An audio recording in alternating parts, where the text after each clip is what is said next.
Bismillahirrahmanirrahim. Assalamualaikum warahmatullahi wabarakatuh. Waalaikumsalam warahmatullahi wabarakatuh. Innal hamdalillah nahmaduhu wa nasta'inuhu wa nastaghfiruhu wa nastahdihi wa na'udzu billahi min syururi anfusina wa min sayyiati a'malina. Innahu may yahdihillahu fala mudilla lah wa may yudlil fala hadiya lah. Asyhadu an la ilaha illallah wahdahu la syarika lah wa asyhadu anna Muhammadan abdullahi wa rasuluhu la nabiyya wa la rasula ba'dah. Allahumma salli ala Muhammad wa ala ali Muhammad. Assalatu wassalamu alaika ya sayyidi ya Rasulullah. Alhamdulillah, marilah kita panjatkan puja puji syukur kehadirat Allah Subhanahu wa ta'ala. Pada kesempatan pagi hari yang berbahagia ini, dengan izin Allah kita semuanya dapat berkumpul di rumah Allah di Jakarta Islamic Center, yang insya Allah mudah-mudahan tempat ini senantiasa mendapatkan keberkahan dan menebarkan keberkahan serta rahmat Allah bagi kita semuanya. Amin ya rabbal alamin. Salawat dan salam tak lupa mari kita sampaikan kepada junjungan kita, teladan kita, pemimpin kita dari dunia sampai akhirat, Nabi kita Muhammad sallallahu alaihi wasallam. Mudah-mudahan salawat dan salam tersebut juga tercurah limpahkan untuk keluarga-keluarga beliau, amin. Untuk sahabat-sahabat Nabi, amin. Istri-istri Nabi, amin. Anak cucu keturunannya Rasulullah, amin. Dan mudah-mudahan kita semuanya yang bersalawat salam juga mendapatkan limpahan rahmat dari Allah, serta kita mendapatkan syafaat dari Nabi Muhammad sallallahu alaihi wasallam, amin ya rabbal alamin. Bapak Ibu yang dirahmati Allah, sekarang kita berada di bulan apa? Bulan apa? Rajab. Alhamdulillah, Rajab sebagai salah satu bulan Ashhurul Hurum, bulan yang diistimewakan oleh Allah Subhanahu wa ta'ala. Ada 4 bulan Bapak Ibu yang dimuliakan oleh Allah, tercantum di dalam Al-Quran. Bulan apa? 1 bulan Rajab. Rajab bahasa kita, bahasa Betawi, betul. Yang kedua adalah Dzulqa'dah, Dzulhijjah. Yang ketiga, yang keempat bulan Muharram. 3 bulan berurutan, Dzulqa'dah, Dzulhijjah, Muharram, dan 1 nyempil, yaitu bulan Rajab, antara Jumadil Akhir dan bulan Sya'ban. Alhamdulillah. Besok tanggal 27 Rajab, biasanya umat Islam di tanah air kita ini dan juga diperingati di seluruh dunia Islam, yaitu kita memperingati peristiwa Isra dan Mi'rajnya Nabi kita Muhammad SAW. Biasanya para khatib Jumat, para penceramah, para mubalik, ketika menjelaskan hikmah Isra dan Mi'raj, lebih terbatas atau fokus menjelaskan tentang alur sejarah Isra dan Mi'raj, keutamaan Masjidil Aqsa dan Masjidil Haram, kemudian keutamaan kita melaksanakan sholat 5 waktu. Alhamdulillah. Tapi kali ini saya tidak ingin mengulangi apa yang sudah sering Bapak Ibu dengar. Kita sudah sering dengar keutamaan, kemuliaan, kemukjizatan Isra dan Mi'rajnya Nabi Muhammad. Kita sudah sering mendengarkan tentang hikmah ibadah sholat 5 waktu yang merupakan hadiah dari Allah yang istimewa, khusus diwahyukan oleh Allah langsung di Sidratil Muntaha, nggak pakai perantara malaikat Jibril turun ke alam dunia ini, yaitu ibadah sholat. Kita semua udah tahu, tapi syaratnya apa? Kudu sering datang di majelis taklim. Kalau nggak pernah datang ke majelis taklim, mana tahu, ya nggak? Yang bapak-bapak dengar khutbah Jumat, datang ke masjid sholat Jumat, dia bakal tahu tentang Isra Mi'raj bagaimana, tentang hikmah ibadah sholat bagaimana. Syaratnya pas khutbah Jumat kagak apa? Kagak molor, kagak ngantuk tidur. Woi, bapak, ibu-ibu, ya. Jadi kalau anaknya, suaminya mau datang Jumatan, ingetin, ya, kasih alarm, kasih peringatan. Awas jangan sampai tidur, jangan sampai ngorok di masjid. Coba, ada tuh orang mana? Bukan orang Koja, orang sono. Datang ke masjid, tahu-tahu dia bilang, wah, khutbah ini Jumatannya kagak sah, khutbahnya cuma sekali. Iya, lu sekalinya cuma dengar khutbah kedua, tidur lu pertama, betul? Dibilang khutbahnya Jumatannya kagak sah, khutbah cuma sekali. Ya, lu molor gimana? Mau dengar khutbah pertama, betul? Nauzubillah. Maka ingetin ya, punya laki, punya saudara, punya anak laki-laki, Jumat, sholat Jumat yang benar. Mandi sholat sunnah, mandi sunnah hari Jumat, pakai pakaian yang bagus hari Jumat, nggak mesti mahal, pakai minyak wangi, badan yang segar, segerakan datang ke masjid, sholat tahiyatul masjid, kemudian baca surat Al-Kahfi, insya Allah.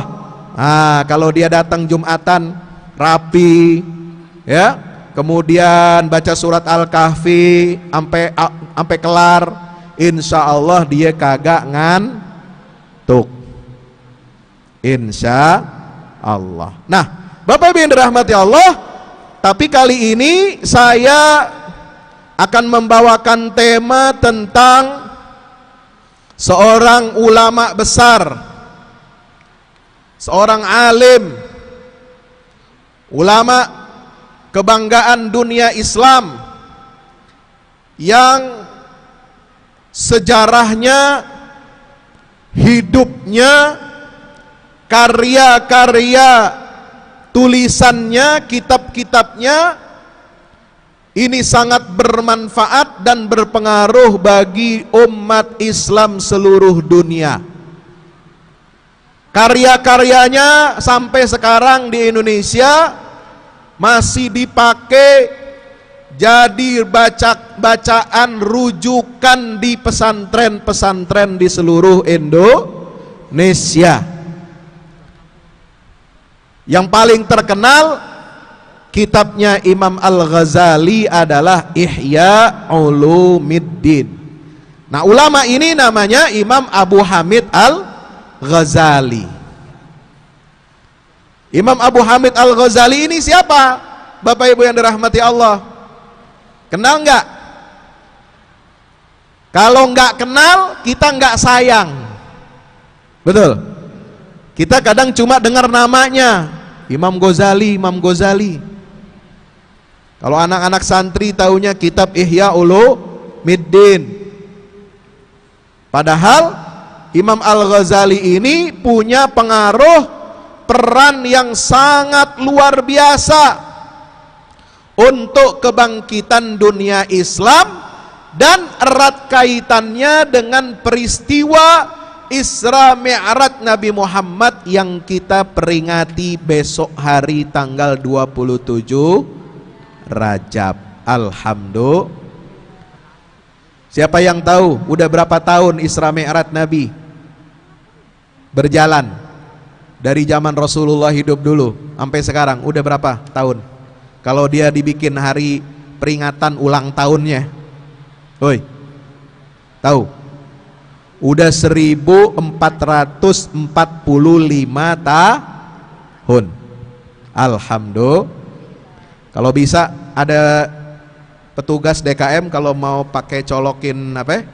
Slide-nya ya, boleh. Ya, biar lebih dari ibu bapak ibu bisa baca, bisa kelihatan semua. Monggo, silakan. Kalau ada panitia atau petugas DKM yang bisa menghubungkan dari komputer saya ke layar, ini layarnya gede ya. Alhamdulillah.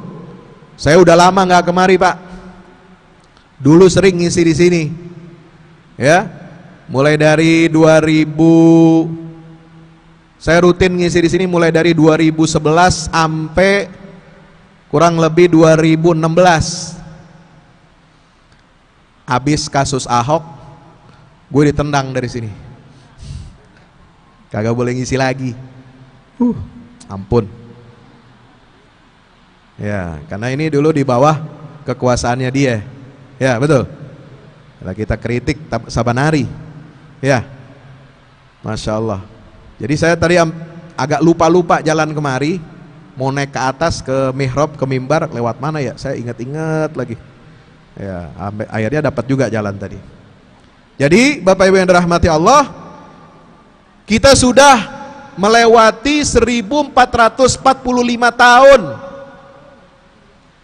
Ya, lama nggak tuh? Hampir 15 abad. 1445 tahun yang lalu Nabi Muhammad SAW diperjalankan dalam peristiwa Isra dan Mi'raj. Inti perjalanan Isra Mi'raj itu adalah perjalanan Nabi dari Masjidil Haram ke Masjidil Aqsa. Di mana? Di Palestina. Ini kota suci umat Islam yang ketiga, yang sangat dimuliakan oleh Allah. Masjid kedua yang dibangun di atas muka bumi ini setelah Masjidil Haram. Jaraknya antara pembangunan Masjidil Haram dengan Masjidil Aqsa yang kedua itu jaraknya kata Nabi ada 40 tahun. Maka seluruh Nabi dan Rasul kebanyakan, terutama dari keturunannya Nabiullah Ibrahim alaihissalam, mulai dari zaman Nabi Ibrahim sampai anak cucu keturunan beliau, nabi-nabi dari kalangan Bani Israel, itu mereka tinggal hidup berdakwah dan mati di Baitul Maqdis. Alhamdulillah. Jadi pusat dakwah Islam, dakwah Islamiyah sejak zaman Nabi Ibrahim sampai Nabi Isa alaihi salam itu di mana? Di Masjidil Aqsa, di Baitul Maqdis, di Palestina. Kalau ibu-ibu mendengar, pernah ibu-ibu baca surat Maryam? Woi, pernah baca? Ngapain? Baca surat Maryam cuma 7 bulanan doang ya. Ame satu lagi surat kembarannya, surat Yusuf, sama 7 bulan doang.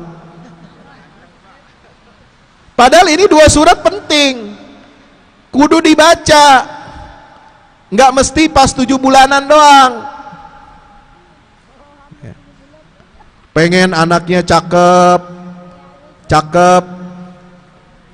zahirnya cakep, batinnya, akhlaknya kayak Siti Maryam. pengen anaknya ganteng, ganteng fisiknya, ganteng akhlaknya kayak Nabi Yusuf.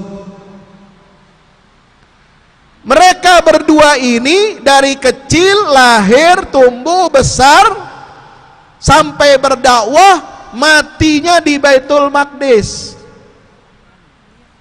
Ibu-ibu pernah baca kisah Siti Maryam? Dia beribadah di mihrab di satu masjid.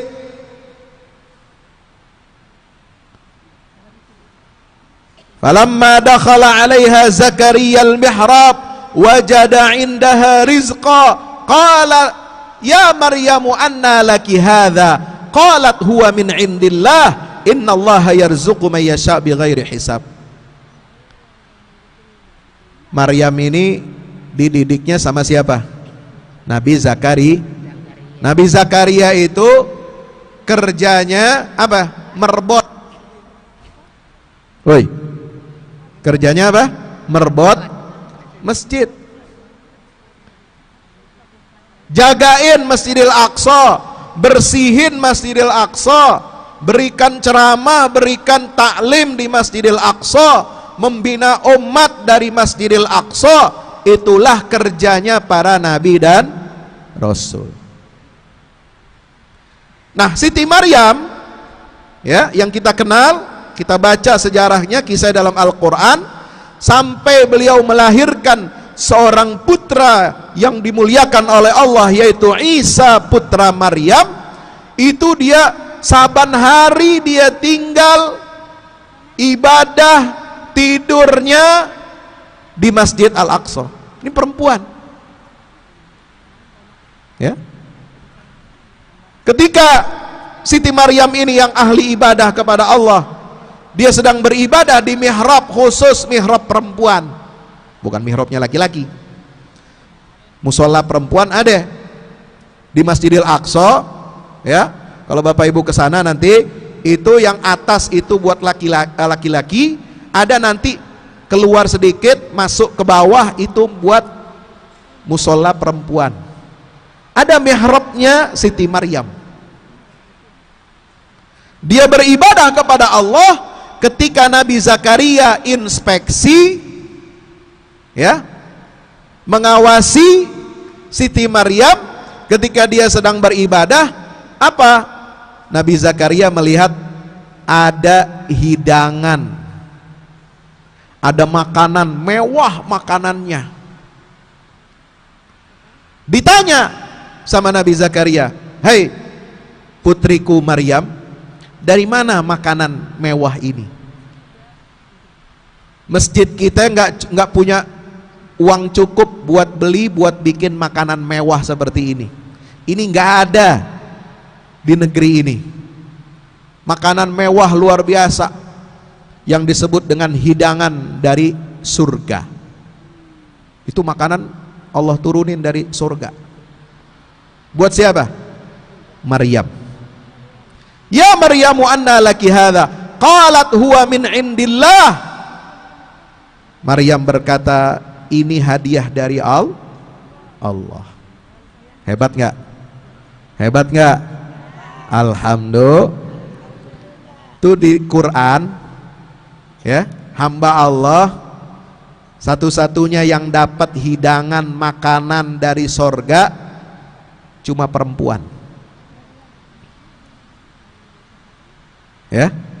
Laki-laki nggak ada ceritanya dalam Quran dapat makanan hidangan dari sorga ketika dia di dunia.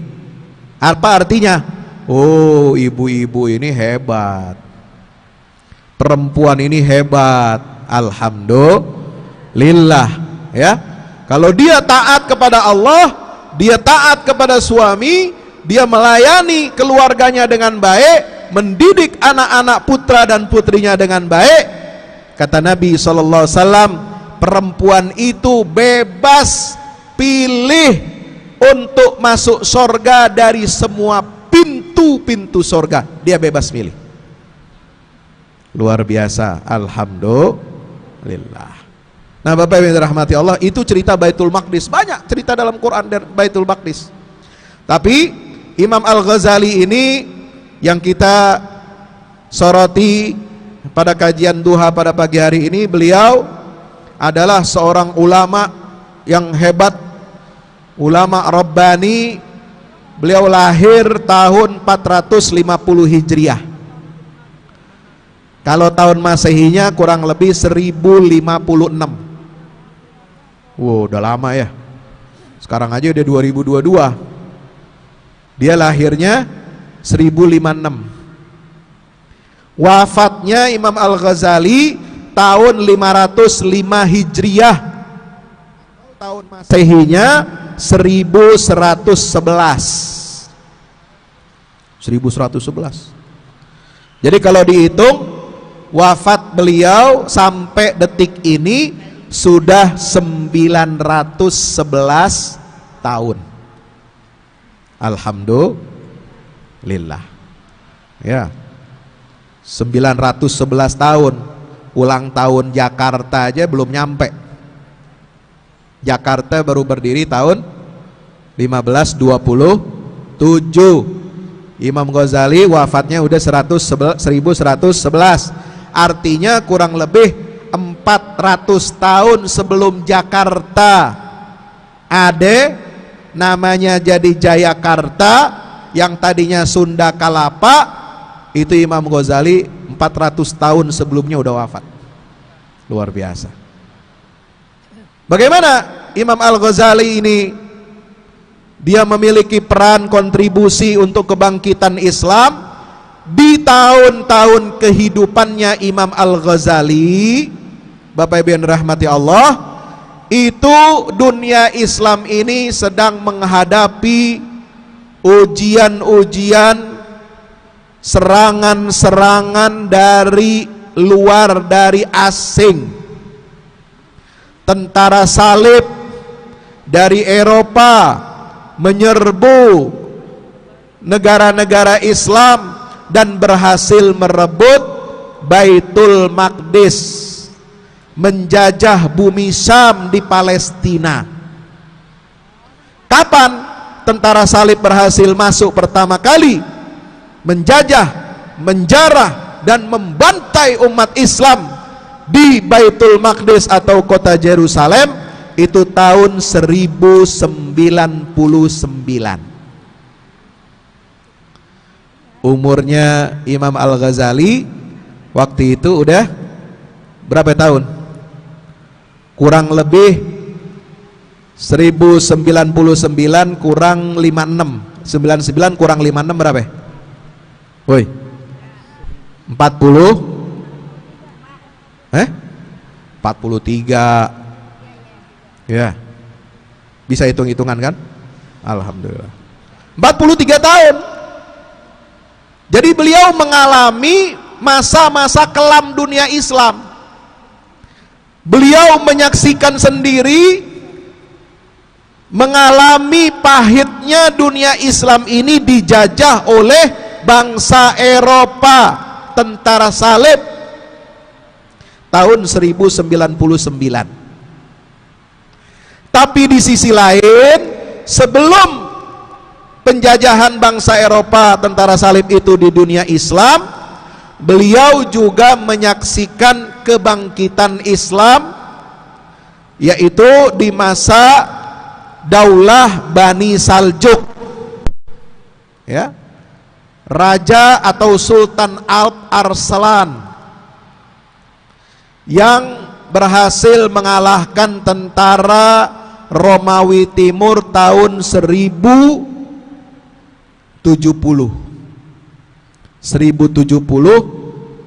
Sultan Alp Arslan berhasil mengalahkan tentara Kaisar Konstantinopel, itu dalam perang Manziket atau bahasa Arabnya Malaskit.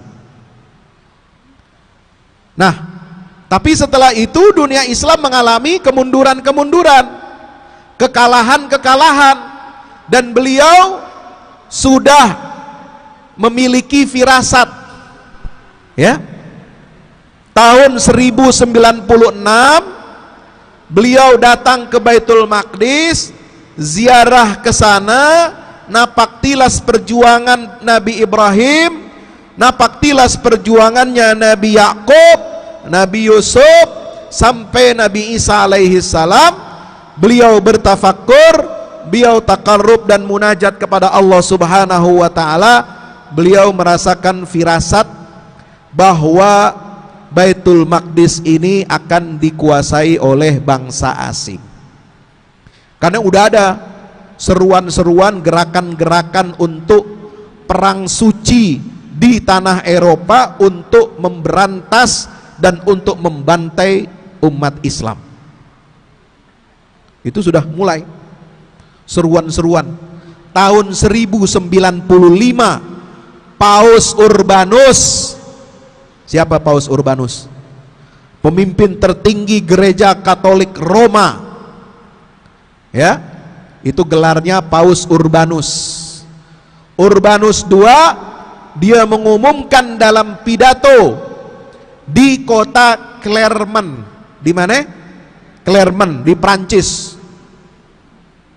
Dia khotbah menyerukan perang suci untuk menghabisi umat Islam dan menjarah negeri-negeri Islam.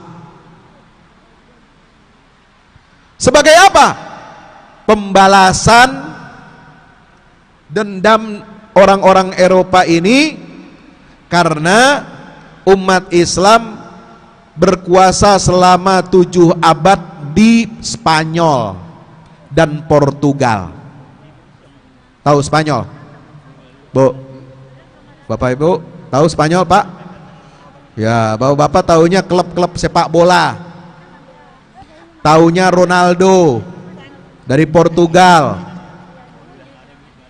Taunya siapa? Messi. Wow. Klub Barcelona, Madrid dan lain-lain sebagainya terkenal di Eropa. Itu dulu wilayah Islam. Islam berkuasa di sana 7 abad. Woi, 7 abad. Lebih dulu berkuasa umat Islam di sana ketimbang di Nusantara di Indonesia ini. Kerajaan-kerajaan Islam di Nusantara baru ada abad 13, 14, 15, 16. Tapi kerajaan Islam di Spanyol itu sudah ada pada abad ke-8 Masehi. Alhamdulillah. Wow, makanya mereka ini dendam kesumat. Mereka ingin menghabisi, membantai umat Islam. Dan tahun-tahun itu abad ke-11 Masehi, umat Islam, kekuasaan Islam di Spanyol itu mulai mengalami kelemahan dan kemunduran. Maka banyak kota di wilayah Spanyol yang sudah berhasil direbut oleh Kristen, oleh Katolik, berhasil direbut kembali. Dan terakhir umat Islam diusir dari bumi Spanyol itu tahun 1492 dengan jatuhnya kota Granada. Apa namanya? Granada, Spanyol, Andalusia. Oh, keren. Cakep. Ya. Bapak Ibu kalau udah umroh berkali-kali, ya, sekali-kali jangan umroh lagi, sekali-kali apa? Pergi ke Spanyol, lihat peradaban Islam, jejak peradaban Islam di sana. Lihat ke Turki, jejak peradaban Islam di Konstantinopel, di Istanbul. Lihat ke Mesir, lihat ke mana-mana. Jadi kita melihat sejarah Islam dari dekat. Nah, Imam Al-Ghazali merasakan pahitnya hancurnya dunia Islam ini, pecah belah, hancur, dikuasai dan dijajah oleh asing. Maka Imam Al-Ghazali tahun 1096 itu sudah menyampaikan firasatnya bahwa dunia Islam ini akan diserbu oleh pasukan asing. Dan itu terjadi 3 tahun kemudian. 1099 Godfrey de Bouillon itu berhasil memasuki Baitul Maqdis, membawa 100.000 pasukan salib untuk menjarah dan membantai umat Islam di Yerusalem, di Al-Quds. Maka dunia Islam runtuh, mengalami apa? Kejatuhan. Karena simbol Ya, Masjidil Aqsa ini tempat Isra Mi'rajnya Rasulullah. Masjidil Aqsa itu, Baitul Maqdis itu tempat yang kata Nabi ardul mahsyar wal mansyar, negeri, tempat, tanah pertama yang diambil oleh Allah untuk menciptakan Nabi Adam. Woi, Nabi Adam diciptakan dari apa? Tanah liat. Tanahnya dari mana? Diambil dari Baitul Maqdis. Pernah dengar sejarah ini? Kagak. Pengajian tidur. Wal mahsyar kata Nabi, Baitul Maqdis, Masjidil Aqsa itu yang luasnya 14,4 hektar. Ini luasnya berapa nih? Islamic Center semuanya. Ada berapa hektar? Hah? Paling gede 3 hektar 4 hektar ya. Ini 14,4 hektar. Disitulah kata Nabi SAW, nanti setelah hari kiamat, setelah kebangkitan manusia dari alam kuburnya, mereka akan menuju tempat pengadilan Allah yang sering kita sebut Padang Mahsyar. Di mana Padang Mahsyar? Di Baitul Maqdis. Tempat pengadilan Allah sebelum nanti kita masuk surga atau masuk neraka. Mau pilih mana? Mau pilih Makanya rajin ke masjid. Minal masjid ilal masjid, dari Masjidil Haram ke dari Masjidil Aqsa ke Sidratil Muntaha. Makanya hubungan kita dengan Allah harus kuat. Hubungan umat Islam dengan masjid harus kuat. Ini yang akan menjadi kebangkitan umat Islam, insya Allah. Nah, Imam Al-Ghazali ini, Bapak yang dirahmati Allah, mulai berpikir menyusun kekuatan kembali umat Islam ini gimana. Ingin membangun kekuatan umat Islam setelah dicaplok, dijajah Baitul Maqdis oleh tentara salib. Kemudian dari timur bangsa-bangsa Mongol mulai mempersiapkan diri untuk melemahkan dunia Islam. Bagaimana? Apakah Imam Al-Ghazali mencela, mencaci, mencari kambing hitam dari pihak-pihak asing, dari pihak-pihak luar? Merekalah sebab utama kemunduran umat Islam? Enggak. Yang menyebabkan umat Islam mundur, yang menyebabkan umat Islam terpecah belah, yang menyebabkan umat Islam bisa dijajah, bukan karena kuatnya orang asing, bukan karena hebatnya mereka, tapi karena lemahnya umat Islam. Lemah apanya? Bukan lemah syahwat, Pak. Woi, jangan pikirin obat lemah syahwat aja ente. Lemah akidahnya, lemah ruhiyahnya, spiritualnya.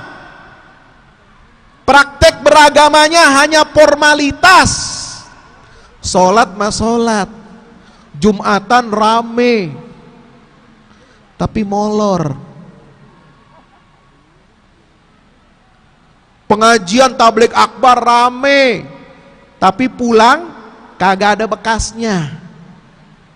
Woi, nauzu, kebanyakan jadi panggung hiburan, bukan jadi tuntunan, tapi jadi tontonan. Siapa yang ceramah? Enak kagak? Lah, lu datang ke majelis taklim mau denger enak ceramahnya doang, mau denger lucunya doang, mau denger banyolannya doang. Dasar emang. Datang majelis taklim, tabligh akbar, cari ilmu, bukan cari hiburan. Betul? Sholat mah sholat, tapi ruh, spirit ibadah sholat kagak masuk dalam hati. tidak mempengaruhi perilaku kita sehari-hari, tidak bisa mencegah kita dari perbuatan keji dan mungkar. Sholat mah sholat, puasa Ramadan mah puasa, tapi kalau giliran, mohon maaf, pemilu yang dipilih orang begajul, betul? Ngaku loh. Yang dipilih partai rusak. Kenapa? Cinta fulus. Kagak ada fulus mampus ente. Ini penyakit nih.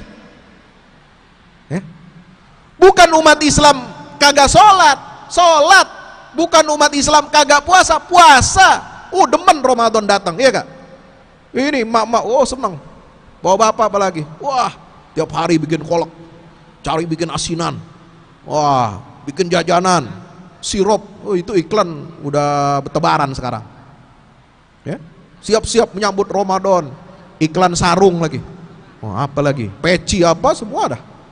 Ya, formalitas, kulitnya yang diambil, bukan isinya, bukan spiritualnya yang kita kuatkan, sehingga tidak melahirkan amal, tidak melahirkan jihad, tidak melahirkan pengorbanan untuk berjuang di jalan agama Allah. Maka Imam Al-Ghazali ini pertama yang beliau lakukan untuk memperbaiki kondisi umat Islam adalah mengembalikan semangat umat Islam untuk berdakwah. Karena dunia ini rusak, dunia ini kacau, dunia persilatan politik, ekonomi, sosial umat ini kacau karena umat Islam tidak mengemban misi dakwah, tidak punya semangat dakwah. Yang dakwah itu bukan cuma ustadz, kiai, penceramah, tapi kita semua orang awam, umat Islam, walaupun ilmunya sedikit, dia mesti punya semangat untuk dakwah amar ma'ruf nahi mungkar. Ini penyebab yang menjadikan Imam Al-Ghazali kemudian melakukan gerakan perbaikan, mengembalikan semangat umat Islam untuk apa? Dakwah. Bukan Imam Ghazali enggak mengembalikan semangat orang untuk ayo sholat ke masjid, ayo rajin baca Quran. Itu iya, orang Islam baca Quran, orang Islam namanya Islam dia sholat, orang Islam namanya Islam dia puasa Ramadan, sedekah, zikir, iya. Tapi yang tidak dilakukan oleh kebanyakan umat Islam adalah tidak punya sense tanggung jawab untuk berdakwah amar ma'ruf nahi mungkar. Iya, gimana? Ustadz aja yang ngeritik si Ahok ditendang dari sini, bagaimana ceritanya? Ya, pengurus zaman kemarin, yang kemarin bukan sekarang. Yang kedua, umat Islam gak serius menyebarkan risalahnya, maka harus dicari apa penyebabnya. Maka Imam Al-Ghazali melakukan diagnosa. Diagnosa itu apa? Kayak dokter. Ibu datang berobat, dokter punya keluhan apa? Sakit apa? Pinggang, asam urat, encok, sakit mata, rabun, bengek, tipes. Lu datang ke dokter, dokter kagak main langsung kasih obat, diperiksa dulu, napasnya diperiksa, kalau perlu cek darah, kalau perlu cek urin, air kencingnya, didengerin dulu denyut nadinya, apa itu, periksa ini apa? Buat darah, buat tensi. Ini darah tinggi apa darah rendah? Begitu, diagnosa dulu. Ini yang dilakukan oleh Imam Ghazali. Apa sih yang menyebabkan umat Islam lemah ini? Beliau tidak menyalahkan dan mengkambing hitamkan tentara salib, bangsa Mongol, dan bangsa-bangsa asing yang menyerang umat Islam atau membantai umat Islam. Tidak. Tapi yang beliau lakukan adalah beresin penyakit umat Islam yang ada dalam tubuhnya. Supaya apa? Supaya umat Islam kuat. Kalau umat Islam kuat, kagak penyakitan, betul? Kagak ada penyakitnya. Bagus fisiknya, bagus otaknya, bagus hatinya, dia bisa bangkit untuk melawan musuh sehebat apapun, bisa dilawan. Bahkan bisa mengalahkan mereka dengan izin Allah Subhanahu. Ini kunci. Betul. Maka Imam Al-Ghazali kalau kita lihat karya-karyanya, itu enggak pernah mengajak orang untuk berjihad. Loh, kenapa Imam Al-Ghazali enggak mengajak perang jihad suci melawan tentara salib, melawan tentara Mongol? Karena bukan di situ letak inti permasalahannya. Kalau beliau ngajak orang awam berjihad, ngajak penguasa berjihad, ngajak polisi, tentara untuk berjihad melawan asing dan asing, percuma ajakan jihadnya kalau umat Islamnya lemah akidahnya. Lu mau apain? Siapa yang mau nyambut ajakan jihad fisabilillah kalau umatnya banyak penyakit, penyakit hati, penyakit pikiran, ya? Nggak bakal bisa. Umat ini diajak untuk berjihad di jalan Allah, memerangi orang-orang kafir yang mengagresi negeri-negeri Islam. Kalau umat Islamnya hatinya belum bersih, penyakitnya belum sembuh, nggak bisa. Yang kedua, maka yang dilakukan oleh Imam Ghazali ini apa? Otokritik, kritik kepada diri sendiri. Kita jangan cari kambing hitam orang, ya. Yang paling enak cari kambing bakar. Jangan cari kambing hitam. Kagak enak kambing hitam. Mana ada kambing dagingnya hitam kan? Ya. Kalau bebek ada ya. Nah, bebek ireng. Nah, ada. Tapi kalau kambing hitam nggak enak, nggak ada. Maka jangan cari kambing hitam, salahkan orang. Kita nunjuk orang. Nih kita nunjuk, 1 telunjuk ke orang, 4 kemana? Ke diri kita. Nih nunjuk nih. Nih gua tunjuk lo. Nih 3-nya kemana? Ke diri kita. Tunjuk, salahkan diri kita. Kenapa kita tidak bisa melawan orang asing? Kenapa kita lemah? Kenapa kita terpuruk? Maka inilah kita teringat firman Allah Subhanahu wa taala, ma asabakum mim musibatin fabima kasabat aidikum. Musibah-musibah yang menimpa umat Islam, menimpa kalian itu semua karena ulah tangan-tangan kalian semua. Ini kata siapa? Kata Allah. Bukan kata Fahmi Salim. Bukan kata Ustadz Anu, bukan. Musibah yang menimpa umat ini karena ulah kita sendiri, ya. Kenapa Allah menjelaskan dalam surat Al-Anfal ayat 73? Karena kita tidak mau bersatu. Walladzina kafaru ba'duhum awliya'u ba'din illa taf'alu takun fitnatun fil ardi wa fasadun kabir. Orang-orang kafir kenapa hebat? Kenapa kuat? Karena mereka bersatu.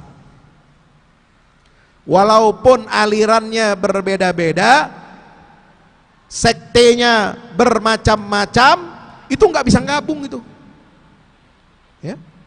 Ada Katolik, ada Protestan, ada Advent, ada Ortodok, ada Koptik, ada macam-macam. Ada gereja Jawa, gereja Batak, ada macam-macam. Itu nggak pernah nyatu itu. Mereka ibadah nggak bisa bersatu di dalam satu rumah ibadah. Umat Islam bisa masuk ke Islamic Center, semuanya bisa masuk, bisa sholat di sini. Betul. Lo mau NU, mau Muhammadiyah, mau Persis, mau Jamaah Tabligh, ya, mau apalagi ormasnya, kelompok Islam, semua boleh masuk, boleh sholat di sini, bebas. Tapi kalau mereka nggak bisa. Tapi mereka walaupun bermacam-macam aliran dan sektenya, tapi kalau menghadapi umat Islam, mereka bersatu. Kayak sapu lidi. Ba'duhum awliya'u ba'din, mereka saling mendukung, mereka saling melindungi, mereka saling memproteksi teman-temannya sendiri. Jadi mereka ada permusuhan, ada di kalangan sesama non muslim, ada permusuhan, tapi nggak bawa sampai keluar. Kalau kita kan musuhan, ribut se-Indonesia, betul. Azan lah dikatain gonggongan anjing, ya Pak ya. Masjid lah dikatain sarang radikul. Pesantren lah terafiliasi teroris, kan ribut. Orang non muslim nggak begitu. Dia tahu diri. Dia tahu bagaimana cara menjaga solidaritas dan soliditas internal umatnya. Nggak kayak kita yang nuduh, yang dituduh sama-sama Islam. Yang bikin tabligh akbar sama yang menolak, yang memprotes, yang mengganggu, yang membubarkan juga sama-sama malu-maluin. Betul? Woi, kagak sadar. Contoh orang kafir, nggak ada dia bubar-bubarin pengajian sesama umatnya. Nggak ada dia protes pembangunan rumah ibadah bukan aliran dia. Kalau kita dikit-dikit ribut, ya? Kunut ribut, tahlilan ribut. Apa yang nggak ribut kita ini? Makan-makan aja kondangan nggak ribut loh, ya. Mau lebaran ribut ntar beda, ya. Ini puasa nih, awal puasa nih bakalan beda nih. Hati-hati ya, jaga persatuan, jaga ukhuwah Islam. Lakum din lana a'maluna walakum a'malukum aja. Yakini amalmu amal kamu, amal kami amal kami, nggak usah ribut. Ente mau puasa duluan asal ada dalilnya, asal ada alasannya yang kuat secara syar'i, silahkan. Yang mau puasa besoknya silahkan, ikut mau ikut pemerintah, mau ikut Muhammadiyah, boleh, nggak usah ribut, betul. Ya. Jadi yang bikin lemah itu kita, karena kita tidak bersatu. Illa taf'alu, kata Allah, kalau kamu tidak bersatu, saling melindungi sesama umat, saling menjaga umat Islam, kalau kamu tidak lakukan itu, takun fitnatun fil ardi wa fasadun kabir. Itulah penyebab timbulnya fitnah dan kerusakan besar di tubuh umat Islam. Ini sebabnya. Makanya masalah paling besar umat Islam itu bukan penjajahan. Kita ribut nih, asing. Udah kayak zikir 33 kali sehari. Tiap hari di medsos ribut, awas Cina, awas asing. Bukan itu yang menyebabkan kita lemah. Yang menyebabkan kita lemah, umat ini, kata Imam Al-Ghazali, ini masih relevan dari dulu 900 tahun lebih yang lalu umat Imam Al-Ghazali hidup, sampai sekarang ini masalah umat Islam masih sama. Maka solusi jalan keluarnya juga sama. Apa? Kata Imam Al-Ghazali, masalah paling besar umat ini adalah rusaknya muatan pemikiran dan rusaknya spiritual umat Islam. Jadi pemikiran dan hati umat Islam ini rusak. Kiblatnya udah nggak ke Ka'bah lagi, kiblatnya ke Moskow, kiblatnya ke Beijing, kiblatnya ke Washington, kiblatnya ke London, bukan ke Ka'bah. Sholat aja kita kiblatnya ke Ka'bah, tapi di luar itu ekonomi, sosial, politik kita pakai apa? Pakai sistem orang-orang barat. Ya, rusak. Pikiran kita rusak, hati kita rusak. Yang masih betul cuma arah kiblatnya umat Islam. Betul? Iya, itu yang sama semua. Lain-lainnya udah banyak yang rusak. Ya. Makanya masalah lain di luar itu hanya gejala-gejala penyakit. Orang kalau sakit COVID gejalanya apa? Pilek, batuk-batuk, sesak napas. Betul? Apa lagi? Nyeri sendi. Kemarin saya kena COVID dua minggu yang lalu. Badan pada sakit, nyeri, udah kayak dicopot-copot. Sakit kepala, sampai ke kepala. Nggak ada demam, panas biasa normal, nggak ada pilek, nggak ada batuk, pilek dikit, itu doang. Tapi ya Allah sakit. Ini gejala luar, tapi yang aslinya gejala-gejala penyakit itu akan hilang kalau penyakit virus utamanya jadi sembuhin dulu virusnya di dalam. Jangan lu sibuk cari obat gosok. Ya. Sakit COVID sibuknya cari balsem. Ngaco ente. Ngobatin COVID cari tukang pijit. Ya tukang pijit ya kena COVID lo nular. Dasar. Ya. Harus benar cara mengobatinya. Jangan salah. Ya. Kita sakit COVID, obati sesuai dengan arahan petunjuk dari dokter. Makan yang enak, jangan sampai telat makan. Multivitamin, vitamin D3 yang dosis tinggi. Minum habat sauda, minum madu, itu untuk menyembuhkan virus-virus yang ada di dalam tubuh kita. Bukan cari tukang pijit, bos. Bukan cari balsam sama minyak angin, enggak, bukan itu obatnya. Salah. Lantar kalau salah, ya penyakitnya ada terus di sarang di situ. Ya. Ngobatin COVID pakai minyak angin. Bukan minum vitamin. Ya, terus aja sakit begitu. Betul? Ya. Makanya kita harus sembuhkan akar penyakitnya. Virus utamanya apa? Makanya titik tolak pembaruan dan perbaikannya kan Imam Ghazali itu, ya, itu bersifat Islami, yaitu apa? Perbaikan pemikiran umat Islam dan hati umat Islam. Karena Allah berfirman, innallaha la yughayyiru ma biqaumin hatta yughayyiru ma bi anfusihim. Allah tidak akan mengubah nasib satu kaum sampai mereka sendiri yang mau mengubah nasibnya, mau mengobati penyakitnya. Ar-Ra'd ayat 11. Jadi bukan perbaikan reformasi politik atau militer yang pertama, enggak. Politik tidak akan bisa menyelesaikan masalah umat Islam kalau umat Islam tidak membenahi dan memberantas penyakit-penyakit akidah dan pemikiran yang bersarang di dalam tubuh umat Islam.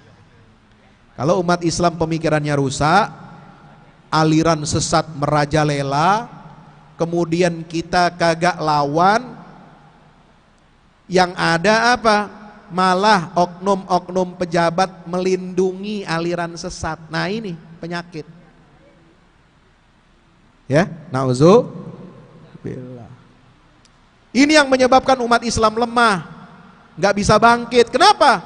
Karena pemahamannya terhadap Al-Quran, terhadap sunnah, sumber-sumber otoritatif ajaran Islam, semuanya digerogoti, dimakan oleh aliran-aliran sesat. Makanya umat Islam harus terbebas dari aliran sesat, terbebas dari penjajahan pemikiran. Penjajahan pemikiran bisa datang dari barat, bisa datang dari aliran sesat yang menyamar sebagai ajaran Islam. Maka solusi yang radikal itu bagaimana? Masalah umat itu semuanya adalah dampak dari keengganan dan kelemahan umat Islam untuk melaksanakan kewajiban amar ma'ruf dan nahi mungkar. Maka beliau Imam Ghazali fokus untuk menyelesaikan berbagai penyakit hati dan mempersiapkan umat agar mampu mengemban risalah Islam kembali. Singkat kesimpulannya, mohon maaf kalau kepanjangan, kesimpulan dari taklim kita pada pagi hari ini, Imam Al-Ghazali yang wafat tahun 1111 ya. Kemudian Baitul Maqdis, Masjidil Aqsa baru dimerdekakan, dibebaskan dari tentara salib tahun 1187. Tahun berapa? 1187. Oleh siapa? Sultan Salahuddin Al-Ayyubi. Salahuddin Al-Ayyubi tahun 1187 dia baru bisa membebaskan Baitul Maqdis. Tapi lahirnya generasi yang membebaskan Palestina, Masjidil Aqsa dari penjajahan tentara salib itu sudah dimulai oleh gerakannya Imam Al-Ghazali. Makanya lama prosesnya. Kenapa lama prosesnya?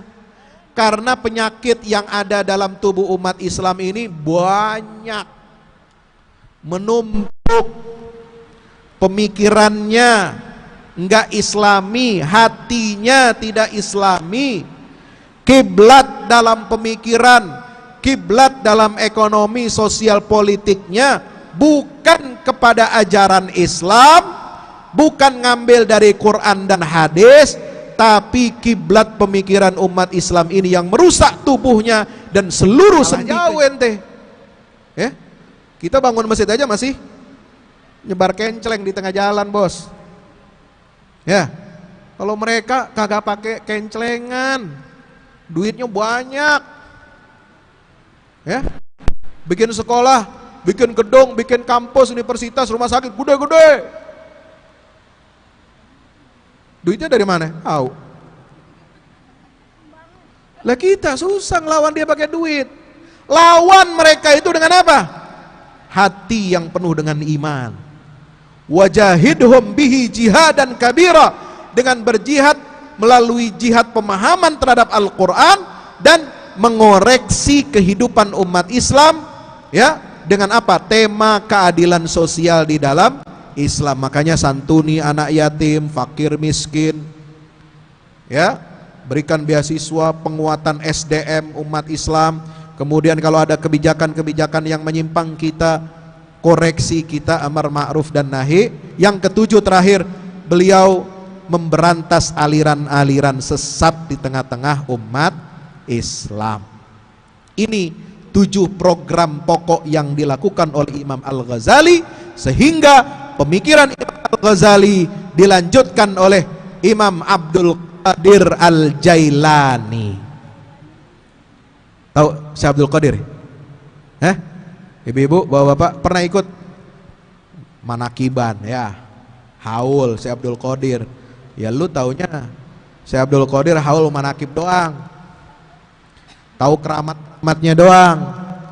Tahu sejarah kemuliaan, keistimewaannya, karomahnya, tapi nggak belajar perjuangannya.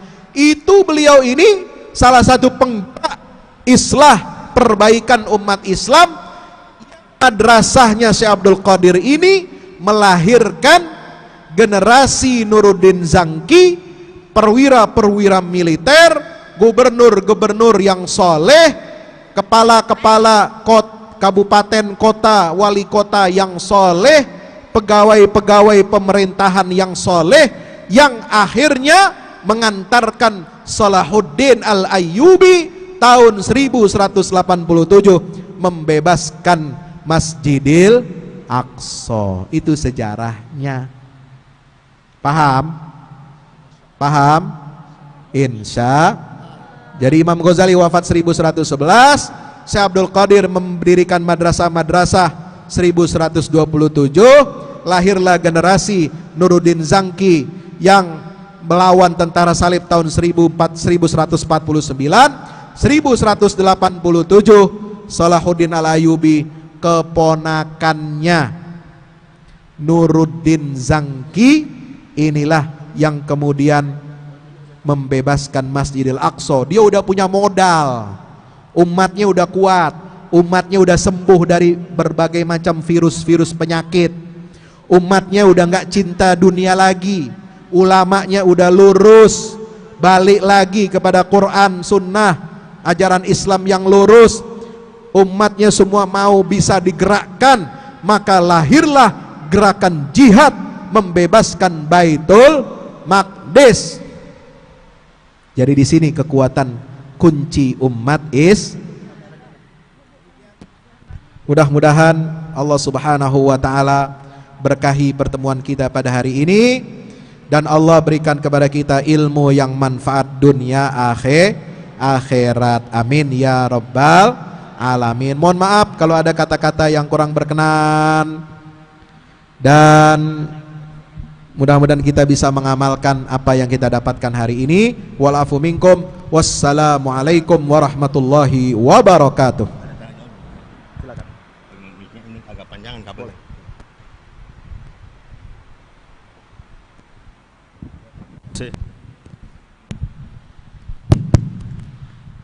Yang udah disampaikan Ibu, yang belum paham, yang kurang jelas, silahkan tanya ke Kiai.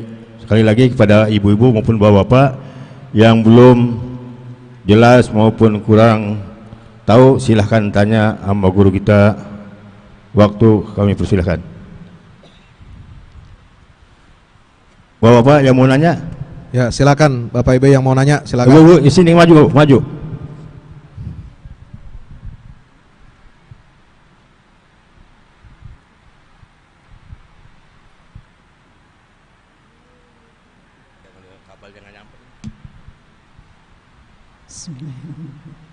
Assalamualaikum warahmatullahi wabarakatuh. Ustaz, nama saya Murni dari Koja. Yang ingin saya tanyakan, dari pemaparan Ustadz tadi, dari diagnosa-diagnosa yang sudah dilakukan oleh imam besar, itu sepertinya menurut pemikiran saya yang awam ini kembali kepada satu sifat hati dan pemikiran. Jadi saya teringat dengan suatu Al-Quran kali ya Ustadz ya, bahwa di dalam di dalam tubuh manusia itu terdapat satu gumpal daging. Jika suatu daging itu benar, maka benarlah seluruh tubuhnya. Jadi sepertinya berasal dari itu semua Ustadz. Jadi dalam perilaku manusia itu ada sifat hewan dan malaikat kali ya Ustadz ya. Jadi bagaimana caranya agar roh iman itu kuat berakar di dalam kolbu? Mestinya kita harus punya kolbu yang bagus, kolbun salim ya Ustadz ya. Nah, bagaimana caranya mencapai kolbun salim itu dan apa yang harus kita perbuat? Karena mustahil menurut saya jika kolbu seseorang itu belum bagus, roh itu akan tertanam. Terima kasih Ustadz. Wassalamualaikum warahmatullahi wabarakatuh. Waalaikumsalam warahmatullahi wabarakatuh. Silakan, ada lagi sebelum saya jawab? Ya, dari Bapak ada? Oh, Bapak ada yang mau tanya? Ibu-ibu ada lagi? Cukup satu ya? Baik.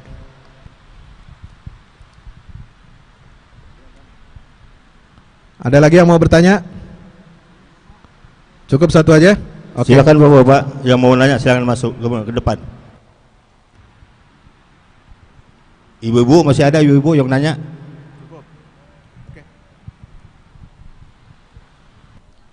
Baik, kalau nggak ada, saya langsung jawab dan insya Allah setelah ini kita akhiri ya dengan kafaratul majlis. Terima kasih Ibu tadi yang bertanya, luar biasa. Jadi kesimpulannya dari taklim kita pada pagi hari ini adalah tadi apa yang ditanyakan oleh Ibu kita tentang pentingnya qalbun salim. Sebab kata Nabi SAW, ala inna fil jasadi mudghatan idza saluhat saluha sairul jasad wa idza fasadat fasada sairul jasad ala wahyal qalbu. Ingatlah kata Nabi SAW, di dalam tubuh kita manusia ini ada segumpal daging. Kalau segumpal daging itu baik, maka seluruh tubuh kita baik. Kalau dia rusak, maka seluruh tubuh kita jadi rusak. Itulah hati. Bapak Ibu punya hati? Hati itu ada dua macam. Ada yang sifat, ada yang fisik bentuknya, yang sering kita sebut namanya lever. Kalau ibu bapak terserang penyakit hati, penyakit lever, apa yang terjadi? Semua tubuh kita jadi rusak. Tubuh kita rusak, badan jadi kuning. Ya, semua fungsi-fungsi tubuh kita jadi terganggu. Kenapa? Karena hati, lever kita rusak. Itu fisik. Itu yang indrawi.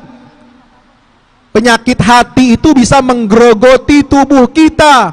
Apalagi hati yang bersifat non fisik, hati yang bersifat spiritual, yaitu jiwa kalbu kita, yang menggerakkan seluruh pemikiran dan perilaku kita adalah hati kita.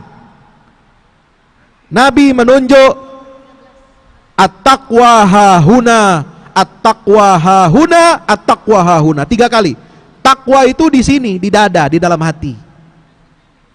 Maka untuk memperbaiki kehidupan umat Islam, yang pertama dilakukan adalah oleh Rasulullah SAW adalah memperbaiki hati spiritual, supaya umat Islam ini mau taat dan patuh kepada syariat Allah. Orang kenapa nggak sholat, nggak mau sholat, nggak mau puasa, nggak mau pakai jilbab, nggak mau nutup aurat, kerjanya malam jadi apa? Kupu-kupu. Kerjanya ahli maksiat. Kenapa? Karena hatinya rusak. Hati rusak sebabnya apa? Lingkungannya rusak. Cinta kepada dunia, menghalalkan segala cara, pengen dapat sesuatu materi dunia ini pakai jalan pintas. Kelamaan dapat punya duit banyak. Orang punya duit banyak sekarang, rumahnya cakep, kendaraannya cakep, ya, dia susah merangkak, belajar puluhan tahun, berusaha puluhan tahun, baru dapat hasil usaha, baru mapan. Gua nggak mau lama begitu, lama.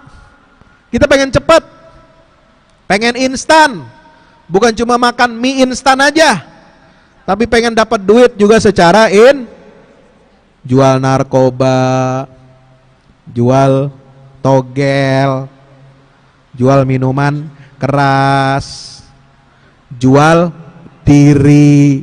Nauzubil. Ada orang tua jual anaknya. Ada sekarang. Hatinya sakit, hatinya rusak.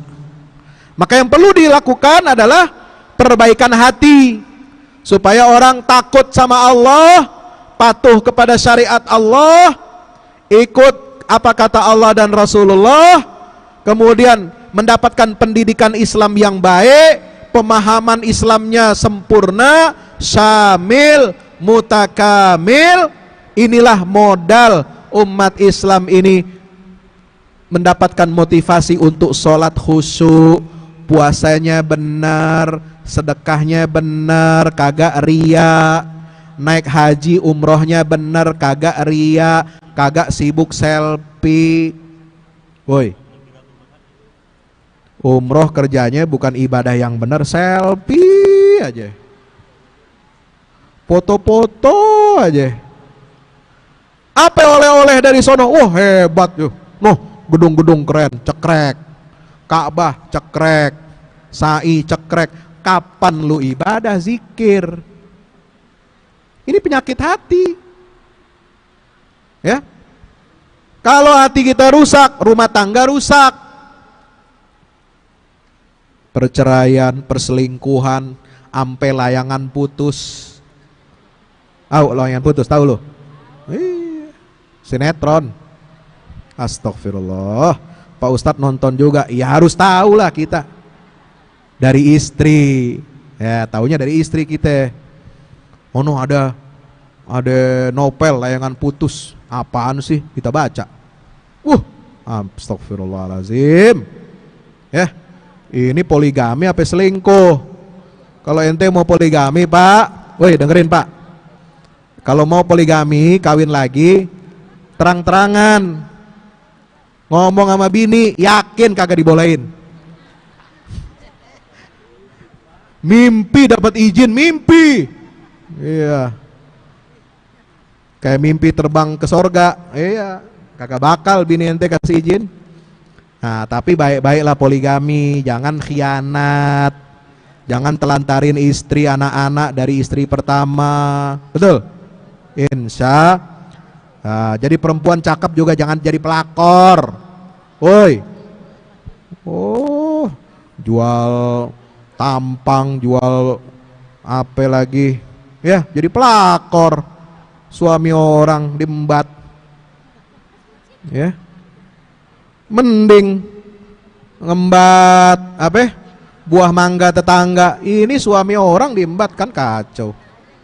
Nauzubillah min. Ini penyakit hati semua. Kenapa ada pemimpin curang, zolim, culas? Kenapa? Karena hatinya rusak. Karena kita juga yang milih rusak hatinya. Udah semua rusak. Ya. Sholatnya udah kagak khusyuk, rumah tangga berantakan, ibadah selfie. Makanya lahirlah pemimpin nggak benar. Itu ujungnya, pangkalnya ini, ujungnya ono.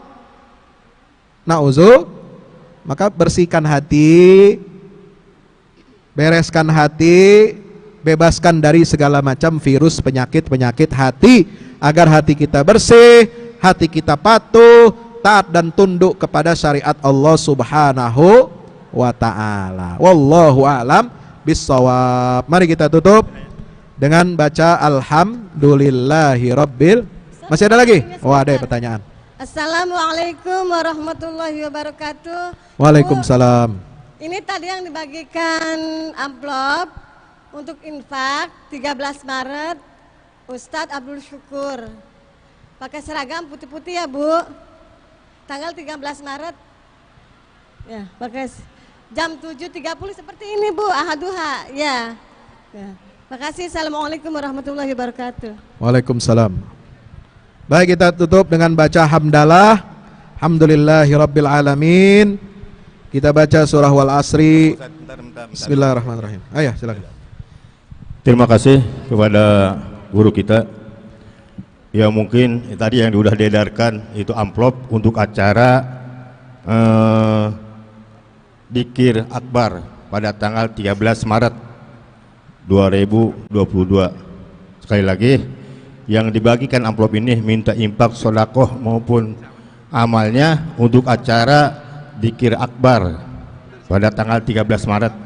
Itu yang kami sampaikan dari pengurus duha ini.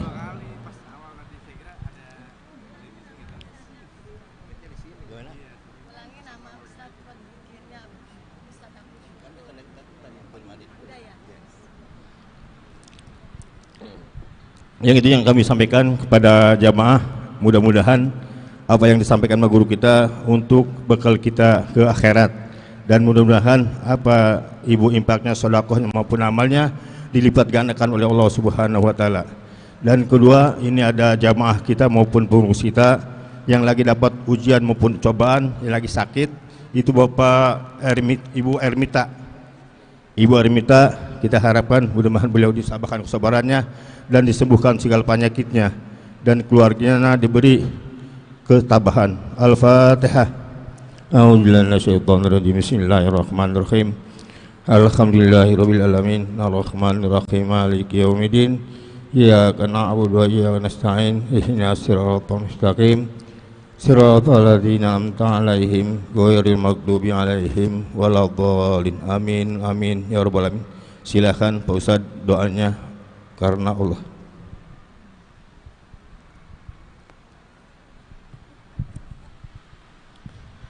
Astaghfirullahalazim. Astaghfirullahalazim. Astaghfirullahalazim min kulli dhanbin wa atubu ilaih. La ilaha illallah.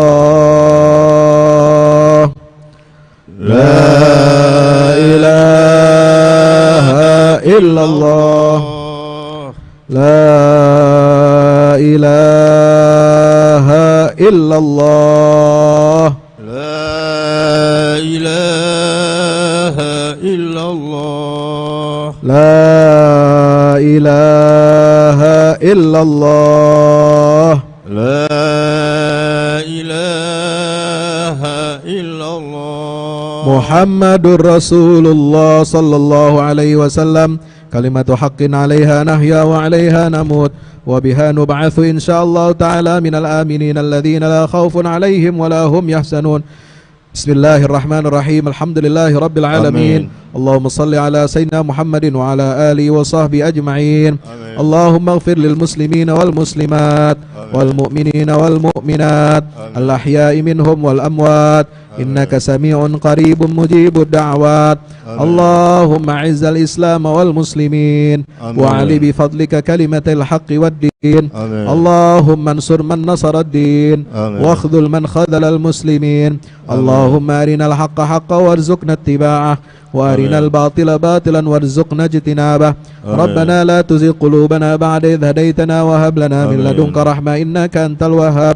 ربنا آتنا في الدنيا حسنة وفي الآخرة حسنة وقنا عذاب النار وصلى الله على نبينا محمد وعلى آله وصحبه وسلم والحمد لله رب العالمين. الفاتحة.